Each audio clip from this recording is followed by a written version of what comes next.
आपका बच्चा पढ़ा लिखा है, नौकरी देने का काम किसका है?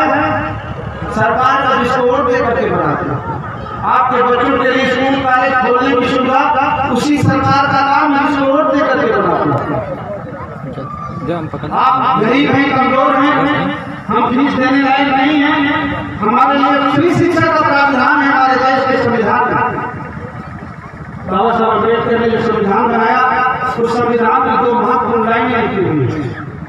इस देश या इस प्रदेश का जो राजा होगा, जो सरकार बनाएगा, उसकी जिम्मेदारी होगी कि 14 साल तक के बच्चे को फ्री शिक्षा दें। और हमारे देश में कोई भूखा नहीं सोएगा। ये संविधान की तो महत्वपूर्ण लाइनें, लेकिन क्या लागू हुई?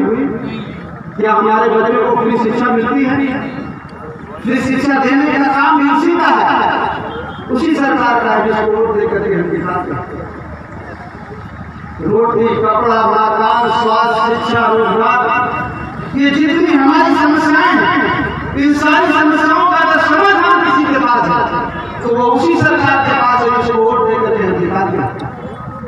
और जिस दिन आप अपने वोट की ताकत को पहचानेंगे, जिस दिन आप अपने वोट का इस्तेमाल अपने बच्चे के हित के लिए करेंगे, अपने हित के लिए करेंगे, अपनी बेटी के लिए करेंगे, उस दिन आपकी किस्मत बदलेगी।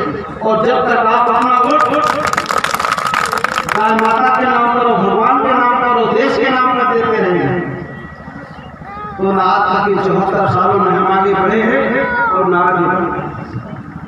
जो जानते हैं कि वोट से राजा बनता है और राजा में सारी ताकत होती है, वो आपका वोट लूट भी लेते हैं, मार काट से वोट ले लेते हैं, पैसे से खरीद लेते हैं, सारी बात से खरीद लेते हैं। वो जानते हैं कि वोट लेकर के राजा बन जाता है, और राजा में तो सारी पावर होती है। इसलिए आप जो हमारे कार्यकर्ता साथी आए हैं, मेरी विशेष अपील है कि आप लोग खुद जागरूक हो। पहले जो मैंने किसानों का कानून बताया, उसके बारे में मैंने बहुत डिटेल से नहीं बताया, मैंने कुछ समझाने की कोशिश की। आप लोग सब लोग मोबाइल चलाते हैं, यूट्यूब वगैरह में आता है इस कानून के बारे में, उसके बाद जो पढ़े लिखे बच्चे वो जाने और खुद जाने और अपने घर परिवार वालों को जागरूक करें। शिक्षा का कानून भी आया है इसी लॉकडाउन में, मजदूरों का कानून भी इसी लॉकडाउन में आया है। ये सारे कानून ऐसे हैं कि हमको किसी लायक छोड़ नहीं रहे। अभी तो किसान भाइयों का कानून आया, तो ये जानकारी हो रही है। जिस दिन शिक्षा के कानून के बारे में आप जान लेंगे, इससे भी खतरनाक मजदूर भाइयों का कानून और खतरनाक। सरकार हमको 200 साल पीछे ले जाना चाहती है, जहां से हमें महात्मा फुले ने संघर्ष किया, छत्रपति साहू जी महाराज ने संघर्ष किया, बाबा साहब अम्बेडकर ने संघर्ष किया, और जहां से संघर्ष करके हमको यहाँ तक आए, ये सरकार हमको पुनः 200 साल पहले ले जाना चाहती है। अगर हम जागरूक नहीं रहे तो आगे वाले समय में हमारा और हमारे आने वाली पीढ़ी का बहुत नुकसान होने वाला है। बाबा साहब अम्बेडकर एक बात कहते थे कि मेरे गरीब कमजोर लोगों, पिछड़े लोगों, दलित लोगों, पीड़ित लोगों को बहुत मुश्किल से मैं ये काम यहाँ तक खींच करके लाया, हो सके तो इसको आगे ले जाओ, और अगर आगे न ले जा पाओ तो जहाँ तक मैं ले आया उसको वहीं सिखाएगा। आज फूले अम्बेडकर और साहू की बदौलत आज हम इस लायक हैं कि कुछ बच्चे हमारे पढ़ लिखे हैं, कुछ को सरकारी नौकरियां भी मिली हैं, लेकिन आज वर्तमान में हम जो हैं, हमारे सामने हमारे बच्चों का भविष्य चौपट होता नजर आ रहा है, शिक्षा का अधिकार छीनता नजर आ रहा है, किसान भाइयों की हालत ये की जा रही है, मजदूरों के अधिकार छीनते हुए नजर आ रहे हैं। अगर बच्चों की पढ़ाई का अधिकार छीन गया, जब पढ़ेंगे नहीं तो नौकरी कहाँ से बनेगी, जब पढ़ेंगे नहीं तो बुद्धिमान कहाँ से बनेगी। और ये सारा वो कर रहे हैं जिसको हमने वोट देकर के जिताया है, जिसको आपने भगवान के नाम पर जिताया है, जिसको आपने गाय माता के नाम पर जिताया है, ये सारा काम वो लोग करेंगे। इसलिए जागरूक होइए और अपने वोट की ताकत को समझिए। और ऐसा मत समझिए जो हमारे कश्यप जी कह रहे थे कि हमारे लोग डरते हैं। कश्यप समाज के लोग तो फिर भी बहादुर होते हैं थोड़ा, अगर वो भिड़ जाते हैं तो भिड़ जाते हैं। अगर मैं कहूँ कि डरते हैं सबसे ज्यादा तो जान जाओगे मेरी बिरादरी वाले बने किसको कहने वाला है। अगर सबसे ज्यादा कोई डरता है तो मेरी बिरादरी वाले डरते हैं। लेकिन जब मैं ये समझता हूँ कि मेरी बिरादरी वाले निकलने लगे, भगवान महाराज की कृपा से हमारे कश्यप समाज के निकलने लगे। हमारी माता अहिल्याबाई होलकर जी पाल समाज से उनकी बहादुरी के किस्से सुनकर के हमारे पाल समाज के लोग निकलने लगे। महाराजा सुहेलदेव के वंशज हमारे राजभाजी निकलने लगे। तो धीरे धीरे सब लोग निकलेंगे, जागरूक होंगे। थोड़ी हिम्मत हौसले की जरूरत है। आजकल तो हमारी माताएं बहनें भी निकल रही हैं। राजभाजी ने बताया राजभाजी बहुत बहुत हिम्मत वाले और बहादुर लोग हैं। और आप ऐसा मत समझिएगा, आप ऐसा मत समझिएगा कि भाई मेरी बिरादरी वाले सब डरपोक होते हैं, कुछ ठीक नहीं होते हैं। मैं भाई सफेद बाल हो गए हैं, 55 साल का हो गया हूँ। मैं देखने में सीधा साधा लगता हूँ, ढीला ढीला लगता हूँ, लेकिन इतना ढीला इतना सीधा मैं हूँ नहीं। वो गाना सुने हो ना, वो गाना सुने हो कि नहीं सुने? मेरे पैरों में क्या है वो गाना? मेरे पैरों में घुंगली पर हाथ है, मेरी चाल देखे सुनाए कि नहीं?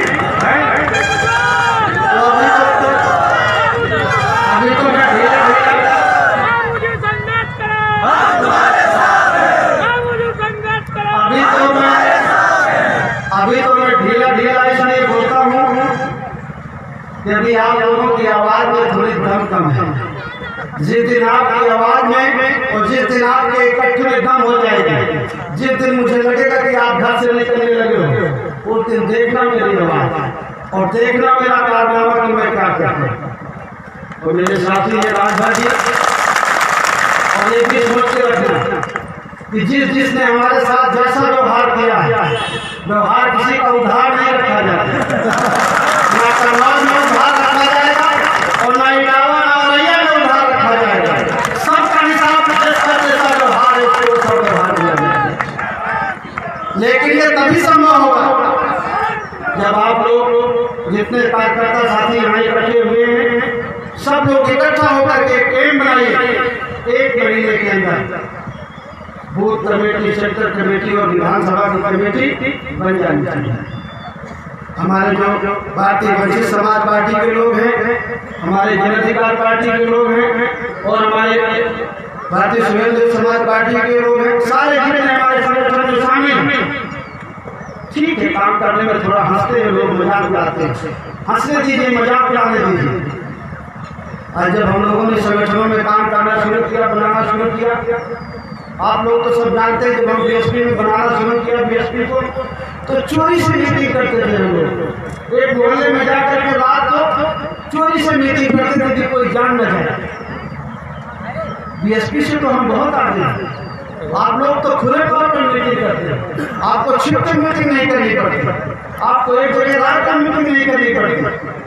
उससे तो आज ही हम लोगों की शुरुआत बहुत अच्छी। तो कुछ लोग हंसेंगे, मजाक उड़ाएंगे, तो हंसने में मजाक लेना चाहिए। आप अपनी तैयारी करिए और एक चीज को और ध्यान रखिए कि जब तक हमारी माताएं बहनें नहीं जागरूक होंगी, हमारी बेटियां जागरूक नहीं होंगी, हमारे नौजवान बच्चे जागरूक नहीं होंगे, ये लड़ाई हम कभी नहीं जीतेंगे। समाज में आधी भागीदारी हमारी बेटियों की है, बहनों की है, माताओं की है। जब तक कि हमारी माँ बहन नहीं जागरूक होगी, ये लड़ाई हम कभी नहीं जीतेंगे। हमारा भारत प्रधान देश है। आप लोग सोचते हैं कि मैं सुन के आ गया तो सब सुन लिया, मैंने सब मैंने जान लिया, ऐसा नहीं है। जब जागरूक लोग हो रहे हैं, तो जब आप जागरूक हो रही है तो माताएं बहनें भी जागरूक हो रही है। आप घूम रहे थे चुनाव के मौके पर साइकिल में, और आपको पता ही नहीं चला आपके घर का वोट कमल में चला गया, और आपसे चर्चा भी नहीं की हुई, और इसलिए कि आप हमसे शेयर नहीं करते, आप अपनी चर्चा नहीं करते। इसलिए जब भी कार्यक्रम में आए तो कोशिश करिए कि हमारी माताएं बहनें भी आए, और नहीं भी आ पाती तो उनको बताइए। आज मीटिंग में गए थे और किस लिए गए थे, उनको तो बहुत सारी हमारी माँ बहनों को लगता है जब आप बताते नहीं उनको, तो उनको लगता है कि ये तो ऐसे जा रहे हैं, ये तो ऐसे कोई काम है, जरूरी काम नहीं है। जिस दिन वो जान जाएंगे कि ये जरूरी काम है। और एक चीज मैं आपको बताऊं ना, ये जो हम आंदोलन कर रहे हैं, आपके बीच में जो मीटिंग कर रहे हैं, ये राजनीति हमारी शौक के लिए नहीं है। आप शायद सोचते हो कि बाबू सिंह कुशवाहा या प्रकाश राज भाई अग्रसर जी कोई शौक के लिए हैं, शौक के लिए नहीं है। राजनीति हमारी जरूरत है, हमारे बच्चों को रोटी के लिए काम करिए। अगर हम राजनीति में भागीदारी नहीं लेंगे, अपना हक स्थापित नहीं करेंगे, तो आने वाले समय में हमारे बच्चों को रोटी खिलाने का ये हमारा संघर्ष बच्चों को रोटी के लिए और रोजगार के लिए, शौक के लिए नहीं है। इसलिए इस बात को गंभीरता से समझिए। और जो जाति और जो समाज जिनकी सत्ता में भागीदारी नहीं होती, वो गुलाम और लाचार होते रह जाते जाते। मैं 2 साल से सही बात अपने बहनों को सुनाता रहता हूँ। आज भी मैं सुना दूँ, हालांकि मैं रोज सुनाता हूँ बात। धन के लिए जिसकी पूजा करते हैं लक्ष्मी माता करते हैं ना, ठीक से नहीं करती, इसीलिए धन नहीं मिला। ये करती है 500 1000 का नोट चलता था ना पहले, किसने बंद किया? मोदी जी ने। वो 1000 का 500 का नोट जो पुराना वाला था, लेके जाओ लक्ष्मी माता के मंदिर में, कहो माता जी इसको चलाओ, चलेगा? लक्ष्मी माता जवाब देंगी कि नहीं? और मोदी जी चाहे तो कहाँ ताकत? ये बात अगर यहाँ बैठ जाए, हंसो ना, समझो बात को। वो 500 का 1000 का नोट किसने बंद किया? मोदी जी ने ना। और धन की देवी किसकी पूजा करती हो? लड्डू वड्डू किसको चढ़ाती हो? वहाँ वो 500 का 1000 नोट लेकर के जाओ और माता जी से कहो चलाओ, चलेगा? और मोदी जी चाहे तो कहाँ ताकत है? मोदी जी में कि लक्ष्मी माता में? मोदी जी में। और मोदी जी के पास ये ताकत आई कहाँ से? आपके ओर से। ये ताकत तो आपके बेटे में भी आ जाएगी, आपके पति में भी आ जाएगी, मुझ में भी आ जाएगी, कश्यप में भी आ जाएगी, राजघाट में आ जाएगी। सारी ताकत अपने ओर में है। ये बात अगर यहाँ बैठ जाए, ये बैठ जाए, ये बात यहाँ बैठ जाए तो चमत्कार हो जाए। और जहाँ चमत्कार को लेकर के आप जाते हो ना कि चमत्कार हो जाए, संगम में नहाए आते हो कि शायद हमारे पाप पाप हो जाए, और चारों धाम कराते हो। जो चमत्कार देखते हो टीवी में दिखाई पड़ता है, सिनेमा में दिखाई पड़ता है। ऐसे आया तो आग लग गई, ऐसे किया तो पानी बरस गया, ऐसे किया तो हाथ में त्रिशूल आ गया। ये टीवी में होता है चमत्कार, और किससे कहानियों में होता है। वास्तविक जीवन में चमत्कार नहीं होता। करेंगे तो ही होगा, और नहीं करेंगे तो नहीं होगा। इसलिए कोई ऊपर से आकर के हमारे बच्चों का उद्धार नहीं करेगा। हम माँ बाप है तो हमें को करना पड़ेगा, हमें को करना पड़ेगा उनके हक अधिकार के लिए। और अगर हम सोचे कि कोई ऊपर से आकर हमारे बच्चे का उद्धार करेगा, तो कोई ऊपर से आकर के नहीं करेगा। और जो हमारे बच्चों की जरूरत है जिंदा रहने के लिए, रोटी, कपड़ा, मकान, स्वास्थ्य, शिक्षा, रोजगार, ये सारी चीजें उससे संबंधित है जिसको वोट दे करके सरकार से संबंधित। जिस दिन आप वोट की अपनी कीमत को जान जाएंगे, उस दिन से हमारी गुलामी की जंजीरों का टूटना शुरू हो जाएगा। तो मेरी अपील है आप लोगों से कि आप लोग जागरूक हुए और अपने लोगों को जागरूक करिए। कन्नौज में हमारी शायद शिवराम और तिरवा कन्नौज 3 विधानसभा है, यही 3 है ना, कन्नौज, शिवरामपुर और तिरवा, 3 है ना जी।